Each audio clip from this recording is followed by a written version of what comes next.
அன்புள்ள ரிஷபராசி என்பர்களே வணக்கம்.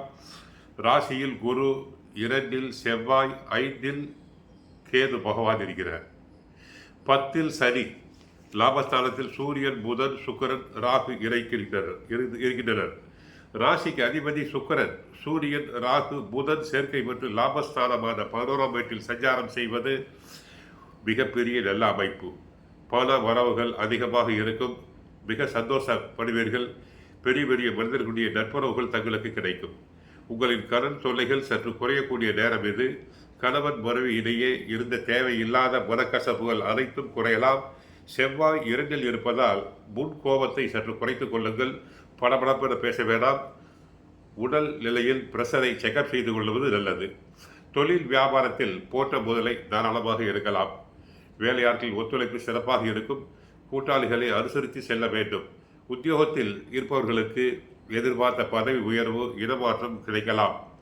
உடன் வேலை செய்பவர்களால் இருந்த இறைச்சல்கள் எல்லாம் தற்போது விலகி நல்ல பெயர் எடுப்பீர்கள். கல்வியில் மாணவர்கள் சிறப்பாக செயல்படக்கூடிய நேரமாகும். போட்டித் தேர்வுகளில் வெற்றி பெறலாம். நல்ல மதிப்பெண்களை பெறலாம். பெற்றோருக்கும் ஆசிரியர்களுக்கும் நல்ல பெயரை ஈட்டிக் கொடுப்பீர்கள். முக்கியமான கிரகங்கள் லாபஸ்தானத்தில் இருப்பது மிக மிக சிறப்பு.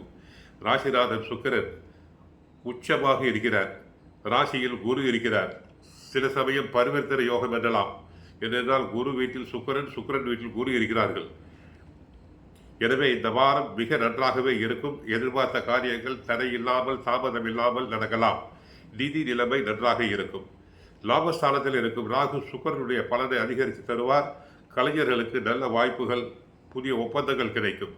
கணவன் மனைவி உறவுகள் மிக சிறப்பாக இருக்கும். நினைத்த காரியம் பலிக்கும். வீடு வாகனம் வாங்குவதற்கான முயற்சிகளை மேற்கொள்ளலாம். கடன் வசதிகள் சிலருக்கு பேங்க் மூலமாக கிடைக்கும். 2ஆம் இடத்தில் செவ்வாய் இருப்பதால் எதற்கும் படபடப்பு வேண்டாம். உணர்ச்சி வசப்பட வேண்டாம். டென்ஷன் அதிகரிக்கும். வார்த்தைகளை வாரி இறைத்து விடுவீர்கள். 5 உள்ள கேது, பிள்ளைகளை பற்றிய கவலைகள் சில சமயங்களில் வரலாம். புதன் 12ஆம் தேதி முதல் வக்கரம் அடைகிறார். பிள்ளைகள் விஷயத்தில் சிறு சிறு மனக்கசப்பு உண்டாகும். மற்றபடி அருகில் உள்ள பெருமாள் கோயிலுக்கு சென்று மகாலட்சுமி தாயாரை வழிபடுங்கள். வாழ்க்கை நன்றாக இருக்கும். வாழ்க வளமுடன். மங்களம் உண்டாகட்டும்.